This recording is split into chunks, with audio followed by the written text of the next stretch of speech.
આ રહ્યો તમારા માટે 3 મિનિટનો સંપૂર્ણ ગુજરાતી વિડિયો સ્ક્રિપ્ટ. વિષય ગોવર્ધન લીલા. પાત્ર કૃષ્ણ. વૃંદાવનના પવિત્ર અને સુંદર ગામમાં ગાયો, ગોપાલો અને નિર્મળ પ્રેમથી ભરેલું જીવન વહેતું હતું. આ જ ભૂમિ પર ભગવાન શ્રી કૃષ્ણ પોતાની બાળલીલાઓ દ્વારા સૌને આનંદ આપતા હતા. વૃંદાવનના લોકો દર વર્ષે વરસાદ માટે દેવરાજ ઇન્દ્રની પૂજા કરતા હતા. તેમને લાગતું કે ઇન્દ્રદેવ પ્રસન્ન થાય તો સારો વરસાદ થાય અને જીવન સુખમય બને. પરંતુ એક દિવસ નાનકડા કૃષ્ણએ ગામવાસીઓને સમજાવ્યું, આપણે ગોવર્ધન પર્વત, ગાયો અને પ્રકૃતિનો આભાર માનવો જોઈએ, કારણ કે એ જ આપણું પાલન કરે છે.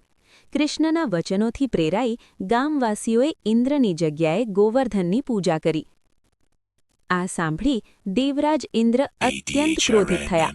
તેમણે ભારે વરસાદ, વીજળી અને તોફાની પવન વડે વૃંદાવનને ડૂબાવી દેવાનો પ્રયાસ કર્યો. ચારે તરફ અંધકાર અને ભયનો માહોલ છવાઈ ગયો. ત્યારે નાનકડા શ્રીકૃષ્ણએ પોતાની નાની આંગળી પર ગોવર્ધન પર્વત ઉઠાવી લીધો. ગામવાસીઓ, ગાયો અને બધા પ્રાણીઓએ એ પર્વત નીચે આશ્રય લીધો.